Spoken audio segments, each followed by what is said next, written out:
oración, nos salió al encuentro una muchacha que tenía espíritu de adivinación, la cual daba gran ganancia a sus amos adivinando. Esta, siguiendo a Pablo y a nosotros, daba voces diciendo: estos hombres son siervos del Dios Altísimo, quienes os anuncian el camino de salvación. Y esto lo hacía por muchos días, mas desagradando a Pablo, éste se volvió y dijo al espíritu: te mando en el nombre de Jesucristo que salgas de ella. Y salió en aquella misma hora. Pero viendo sus amos que había salido de la esperanza de su ganancia, prendieron a Pablo y a Silas y los trajeron al foro ante las autoridades, y presentándolos a los magistrados dijeron: estos hombres, siendo judíos, alborotan nuestra ciudad y enseñan costumbres que no nos es lícito recibir ni hacer, pues somos romanos. Y se agolpó el pueblo contra ellos, y los magistrados, rasgándoles las ropas, ordenaron azotarles con varas.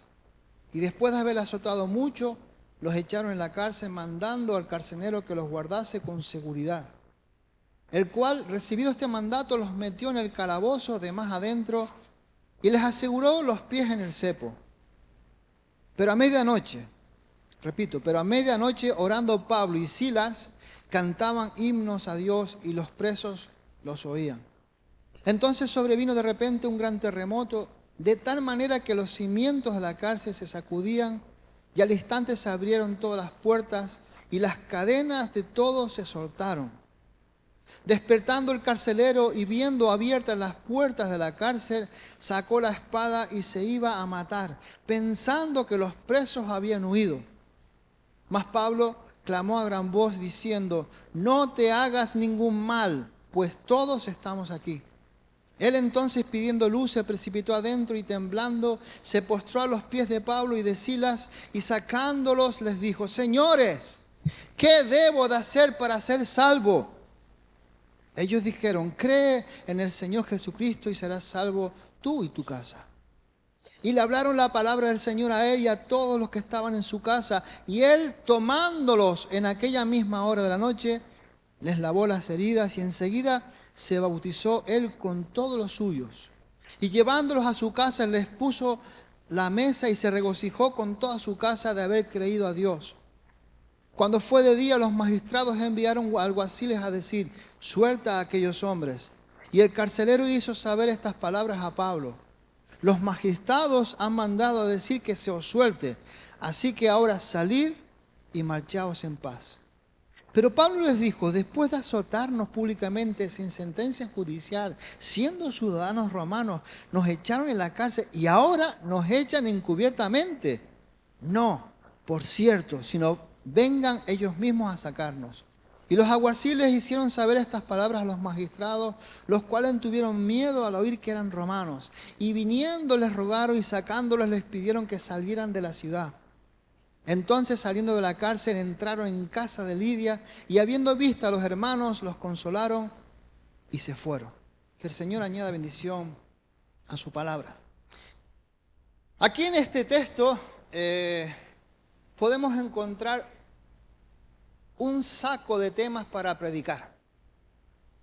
Es un pasaje lleno, muy rico y lleno de muchas capas de lecciones espirituales practicables para todos y cada uno de nosotros.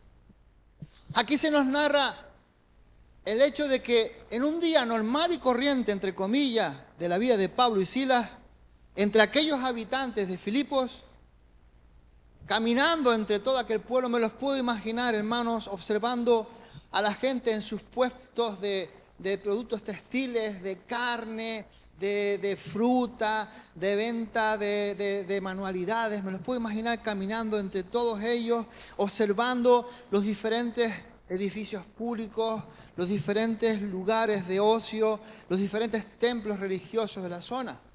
Pudiera parecer un día cualquiera, un día normal y corriente, donde hay bullicio, donde hay picaresca en las ventas, donde hay miradas de los viandantes por saberse de ellos que son todos extranjeros. Pudiera parecer un día normal y corriente, Pero entre la normalidad, entre comillas, de una ciudad, de un barrio cualquiera, no solo lo físico está actuando. No solo lo que vemos está actuando. No solo lo que vemos es evidente, es presente, sino que también el mundo espiritual está desarrollándose paralelamente entre nosotros, entre la gente, de una forma latente. Es decir, de una forma oculta, de una forma escondida o aparentemente inactiva ante los ojos de los ciudadanos. Y un mundo oculto que de alguna manera pues está afectando a todo ser humano, está afectando a toda la humanidad, está afectando a aquellas ciudades de Filipos y a unos les está afectando de una manera positiva y buena, ya que los ángeles de Dios, ángeles ministradores, se mueven entre aquellos que son los hijos de Dios, sirviendo a la gente de Filipos que ya ha recibido a Jesús como Señor y Salvador. Pero en medio de la gente de Filipos, en medio de la humanidad, en todos y en cada uno de los países, también existen otros seres espirituales, ángeles caídos llamados demonios, que están sirviendo a Satanás y tratando por todos los medios de humillar al pueblo de Dios. Tenemos que estar despiertos a esa realidad. A diferencia de los ángeles de Dios, esos demonios necesitan a toda costa, repito, necesitan a toda costa invadir un cuerpo, poseer un cuerpo y con ello poder influenciar, causar opresión, causar enfermedad, amargar la existencia de aquellos que son hijos de Dios. Esa realidad es clara, rotunda en la Biblia. Pero después de un montón de años de aprendizaje en la iglesia del Señor, a través de las enseñanzas del Espíritu Santo, la iglesia no puede permitirse el lujo de olvidar esa verdad espiritual. Hay seres preciosos que están ministrándonos, posiblemente estén aquí en medio nuestro ahora mismo, alentándote a alabar a Dios, posiblemente están alentando a nosotros a seguir adelante, posiblemente estén en la puerta de la iglesia impidiendo entrar a demonios. Pero también existe una realidad, y es que hay una serie de seres malignos que tratan de quitarnos la paz que Dios nos ha dado. En un día cualquiera, por nuestra parte, pudiera parecernos como normal. Y vemos allí a Pablo y a Silas que se encuentran con una esclava poseída por medio de un espíritu de adivinación. Vemos que en un día cualquiera también esta gente, Pablo y Silas, enfrentan un encarcelamiento injusto.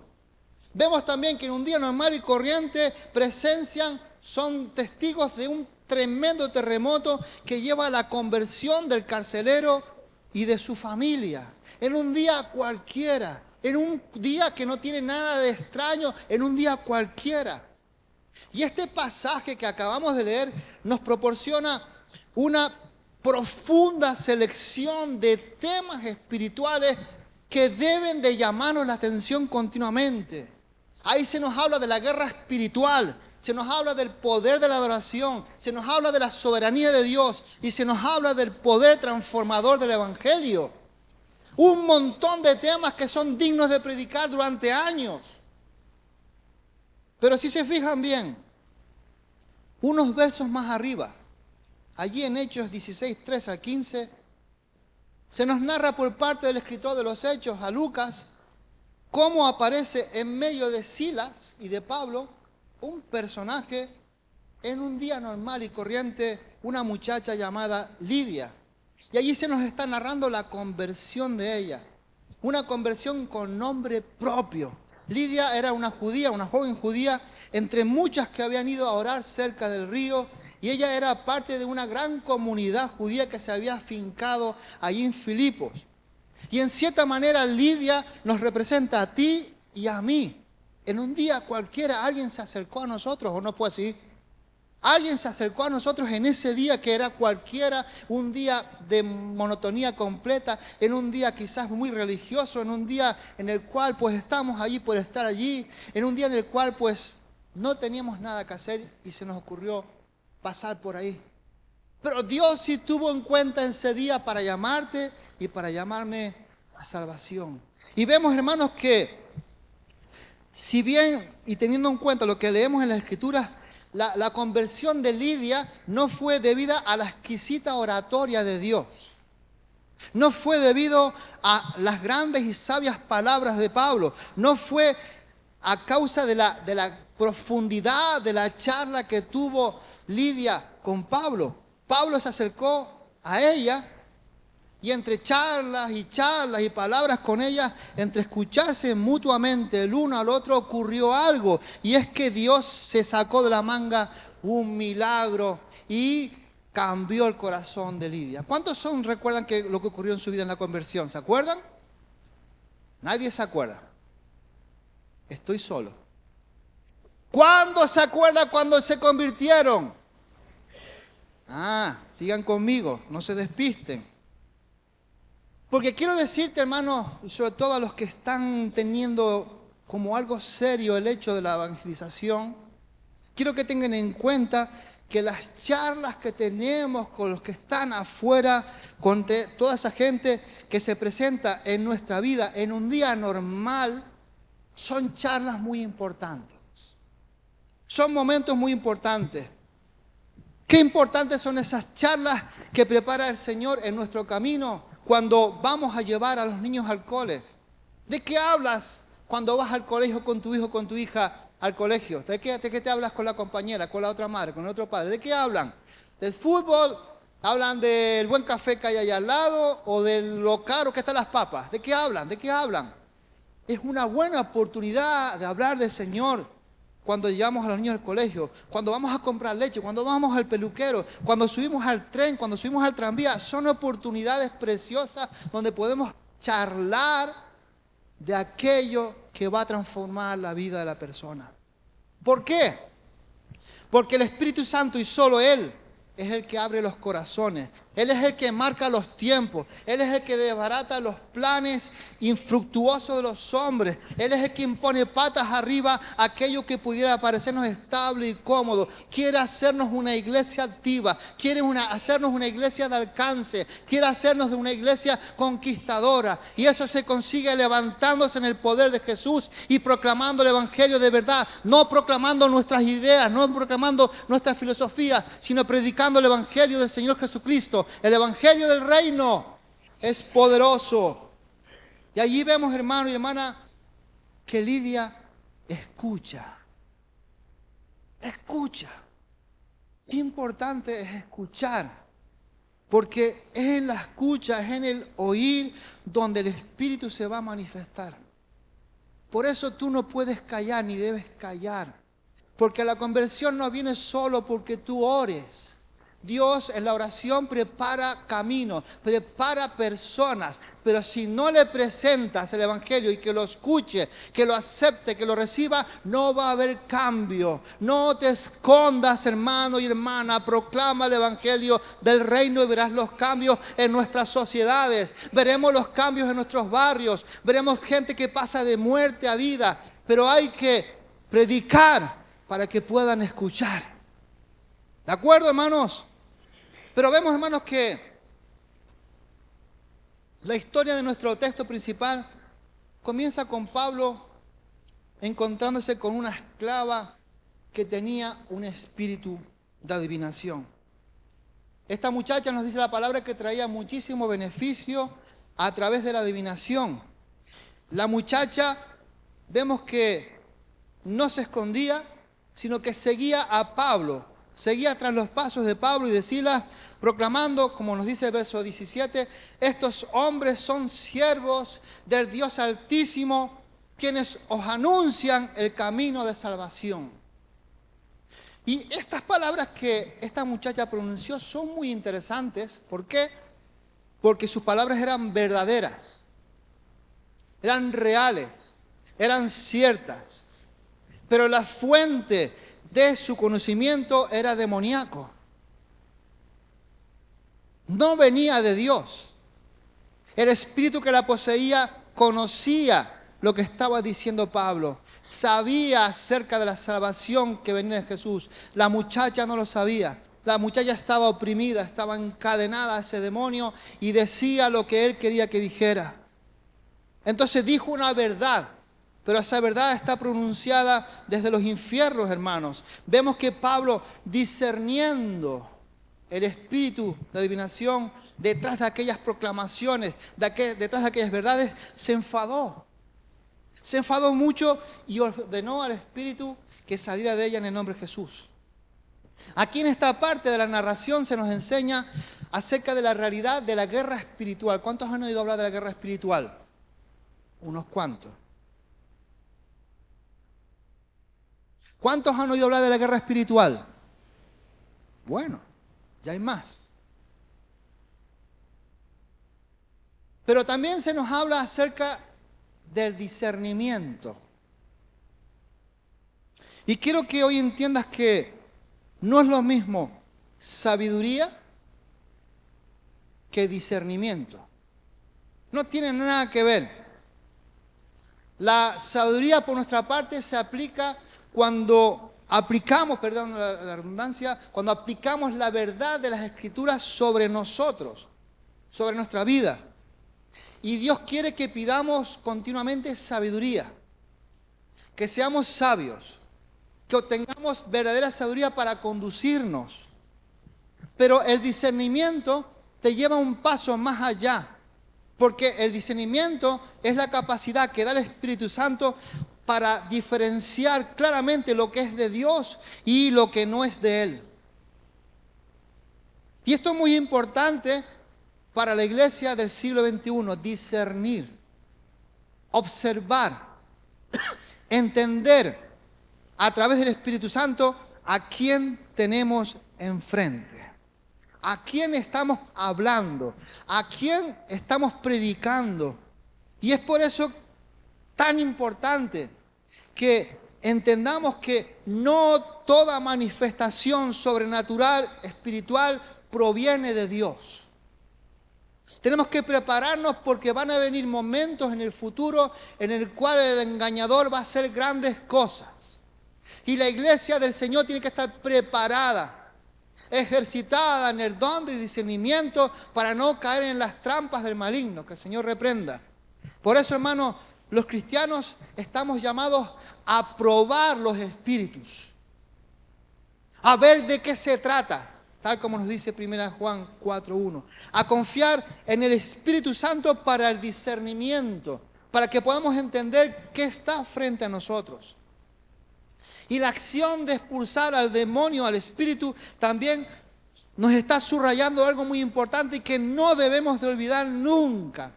Nos está subrayando, aclarando, recordando la autoridad que los creyentes tenemos en el nombre de Jesús para salir en victoria a la calle. Nos está hablando de que hay poder en el pueblo de Dios, delegado por el Espíritu Santo, para vencer las tinieblas, para traer, hermanos, parálisis en las casas a los demonios que están destrozando la vida de aquellos que están conviviendo. Estamos llamados a probar a todo tipo de espíritu, a comprobar quién es, qué está haciendo. Pero no te olvides que tú tienes la autoridad delegada de parte de Dios para actuar sobre las fuerzas demoníacas. Nunca debes de olvidar las palabras del Señor Jesús en Marcos 16:17.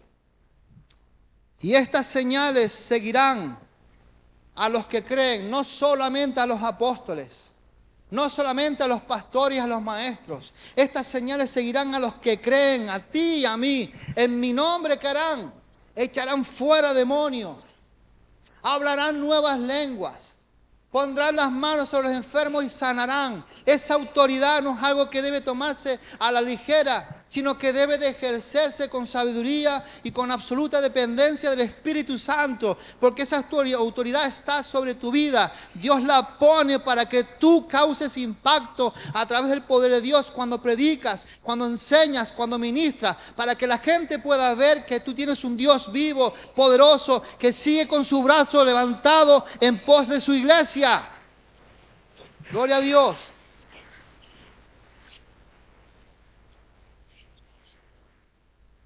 Pero hermanos, quiero decirte que vemos que después de la liberación de aquella muchacha,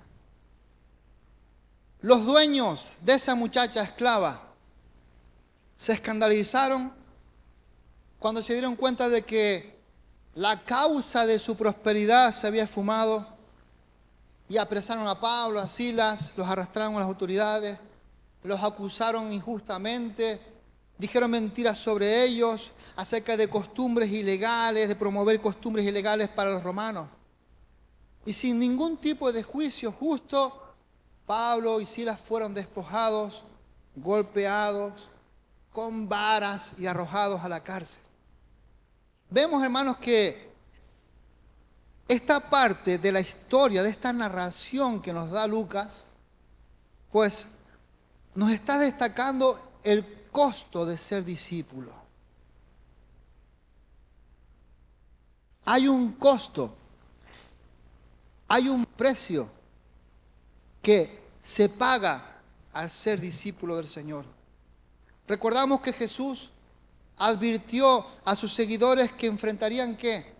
Persecución, tal como nos dice Juan 15:20. Y vemos que Pablo y Silas experimentaron esto de primera mano. Lo sufrieron físicamente de forma injusta por el bien, por causa del Evangelio. Su experiencia nos está llamando a los discípulos de este siglo XXI a estar preparados para la oposición, a estar preparados para las contrariedades que nos esté preparando el demonio, y aún más que posible sufrimiento en un futuro. Seguir al Señor no siempre es cómodo, no siempre es seguro, entre comillas, pero es un camino marcado por la fidelidad y la confianza en la justicia que al final desarrollará el Señor en favor nuestro. Es confianza en Él, a pesar de lo que podamos ver, sentir y experimentar en nuestra propia vida. Pero ese destino que el maligno y sus demonios quieren para nosotros, aquellos que por causa de las mentiras diabólicas quieren dejarnos en la miseria y en el olvido, no son capaces de entender que Dios, a pesar de eso, obra en favor nuestro.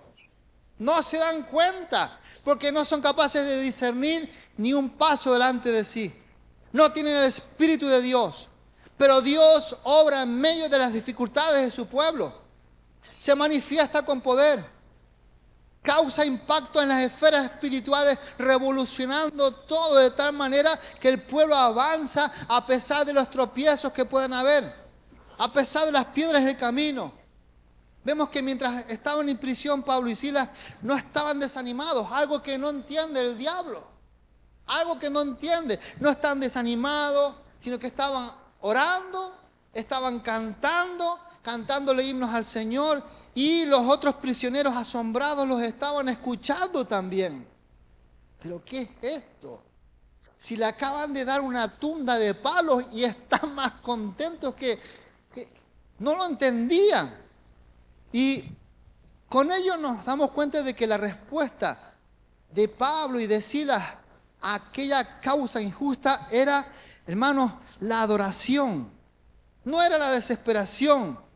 Y este acto, en medio de esas circunstancias tan terribles, es un poderoso testimonio de la gracia sustentadora de Dios y la alegría que trasciende, hermano y hermana, todo tipo de circunstancias. Algo que tenemos que aprender en el camino. Hoy estamos viviendo, gracias a Dios, momentos de libertad plena.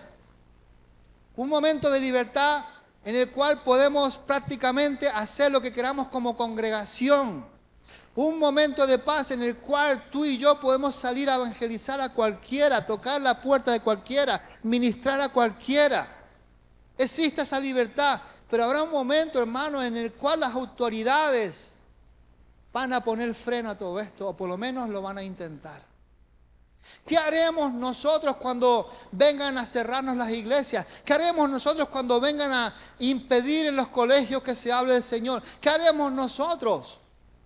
¿Qué haremos nosotros? Recordemos a Pablo, cantaba himnos, salmos, cantaba, oraba, alababa a Dios. Yo me puedo ver que aquello era una locura en la cárcel, aquello.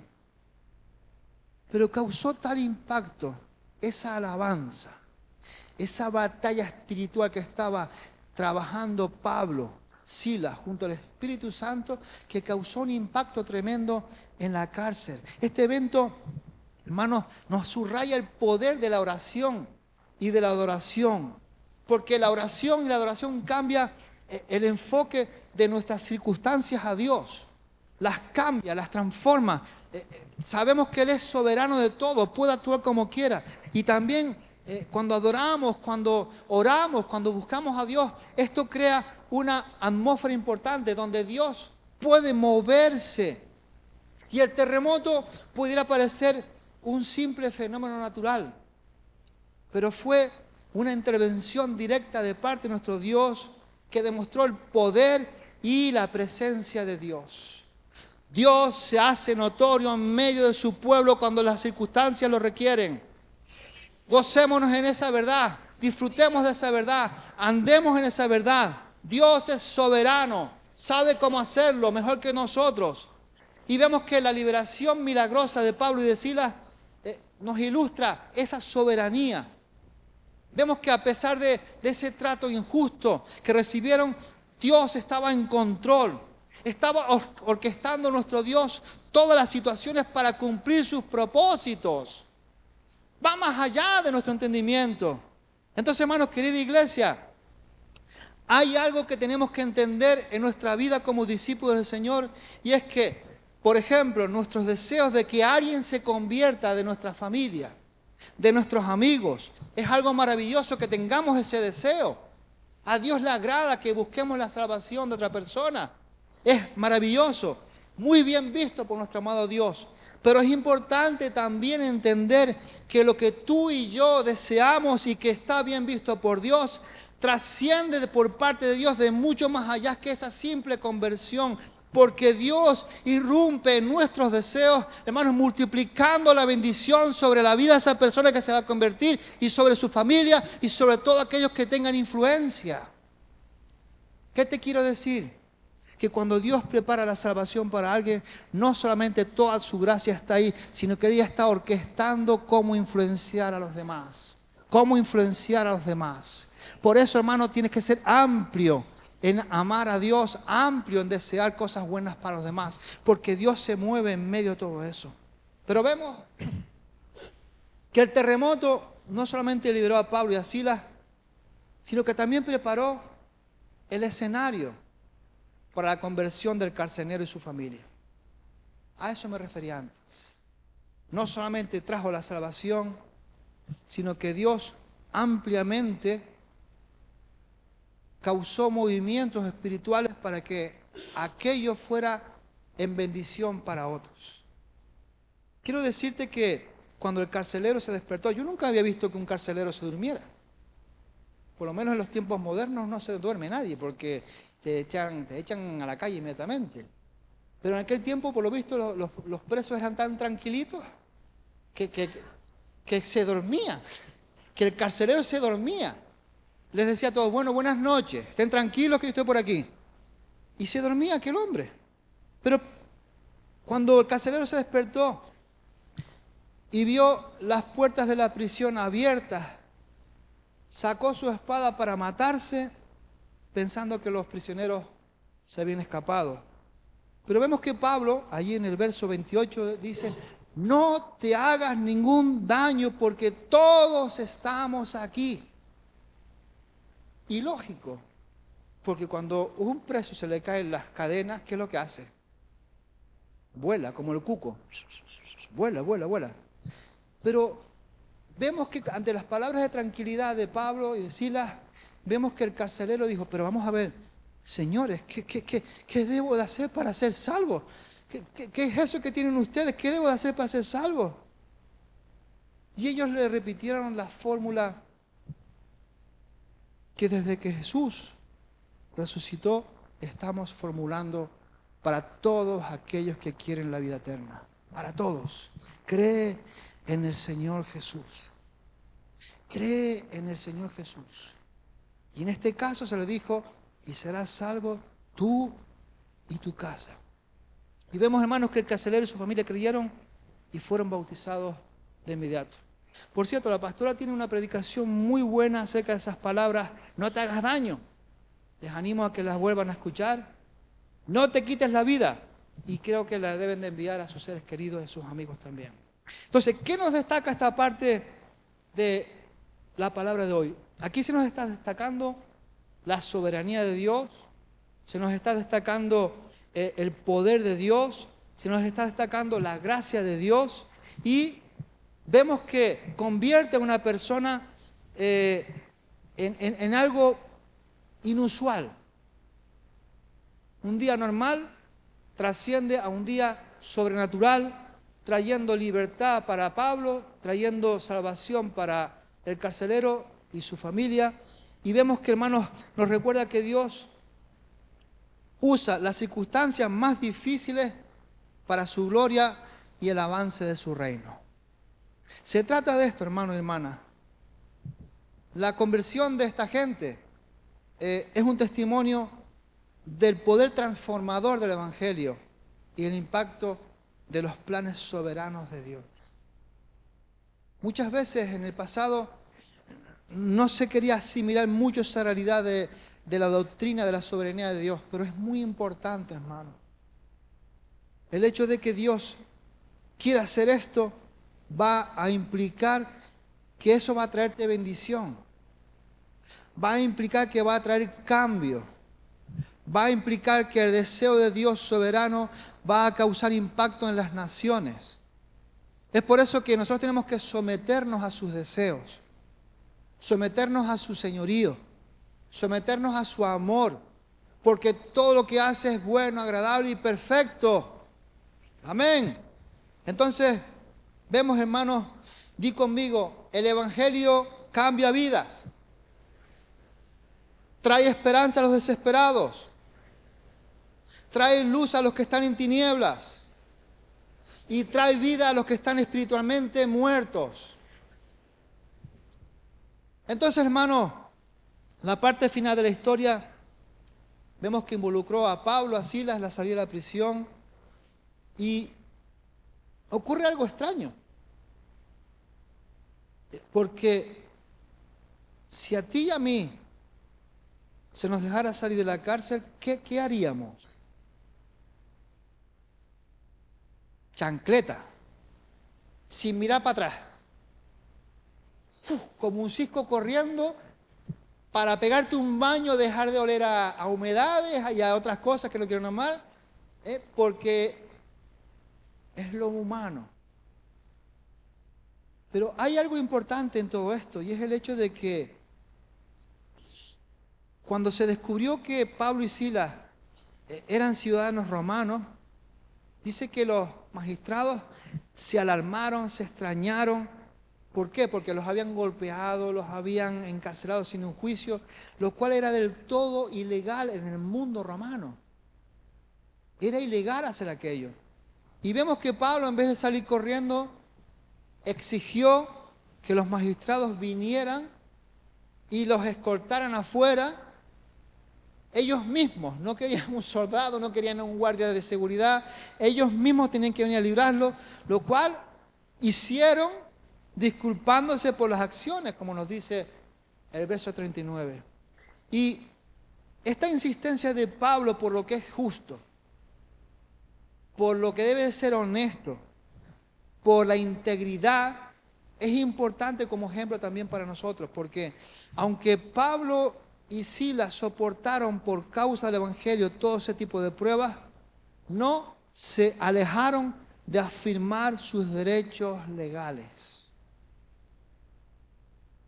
Como dicen por ahí, ojo al dato. Y entonces este equilibrio, porque es un equilibrio entre soportar la persecución y defender la justicia, nos instruye también a nosotros, nos enseña. Los cristianos estamos llamados a ser ¿qué? Pacificadores, amén. Pacificadores, a soportar el sufrimiento por el Señor. pero también estamos llamados a buscar la justicia y actuar con integridad y que esa justicia venga a nosotros y que la integridad caiga también sobre nosotros. Y no todo lo que canta por la radio, por la televisión, como partido político, hace eso. Así que nosotros tenemos que tener cuidado como ciudadanos en escuchar, en interpretar lo que se nos dice, porque mañana quizás se nos venga encima todo ese tipo de problemas extraños que ya se están escuchando en muchos lugares del mundo. ¿Causa dolor por causa de Cristo? Claro que sí. Sufrimiento, también lo pasaremos, pero también tenemos que hacer valer nuestros derechos y lo podemos hacer en las votaciones, hermanos y hermanas, ¿de acuerdo? Lo podemos hacer tranquilamente y libremente. Entonces, para finalizar, y de verdad además, Hechos 16 del 16 al 40 es un precioso pasaje rico de principios espirituales para todo discípulo del Señor. Es como una cueva profunda que está llena de piedras preciosas. Y es por eso que le puse como título al sermón, Diamantes para los discípulos. Todo este tipo de verdades son diamantes para nosotros, que nos recuerdan que allí se nos habla sobre la realidad de la guerra espiritual, de la necesidad del discernimiento, del gran costo del discipulado, del poder de la adoración y de la oración. Se nos habla de la soberanía de Dios, se nos habla del poder transformador del Evangelio y también se nos habla de la importancia de la justicia y la integridad. Cada una de estas enseñanzas que encontramos ahí está como entretejida en el texto de hoy. Es como un suéter de lana hecho por una artesana o un artesano con diversos colores. ¿Los han visto? Los suéteres de invierno, forrados que pican un montón y que tienen un montón de colores. Pues ustedes imagínense a esa persona cosiendo. Cada color en un lugar, cada uno de los lugares, está entretejiendo los colores, está haciéndolo. Las verdades que incluyen este texto que acabamos de leer es una imagen, es una visión total y completa de lo que significa servir y vivir la fe cristiana de forma completa en un mundo tan hostil como nuestro, en un mundo tan difícil como nuestro. Entonces, hermanos, ¿a qué nos inspira este texto de hoy? A que vivamos con más fe. Se nos inspira a que tengamos valentía e integridad en el camino. Se nos confía a que confiemos en el Dios que es soberano sobre todas las cosas. Se nos habla de que nunca tenemos que el poder del Evangelio, del reino, transforma vidas. Transforma vidas de verdad tal como lo hizo contigo y como lo ha hecho conmigo. Y aquí vemos, hermanos, que todo comenzó con un viaje, en un día normal. ¿Qué puede ocurrir hoy en este día normal? ¿Estás dispuesto a dejarte sorprender por lo que el Señor pueda hacer y quiera hacer contigo? A que esas conversaciones que tienes con los amigos, con la familia, no sean infructuosas, sino que causen impacto en la vida de la gente. El Espíritu Santo va a estar contigo. Tú y Dios sois un equipo, somos un equipo. Y ese equipo es perfecto porque Dios lo organizó de esa manera. Entonces, hermanos, tengamos la fe para seguir adelante con todo esto. Yo creo que te pongas en pie, por favor.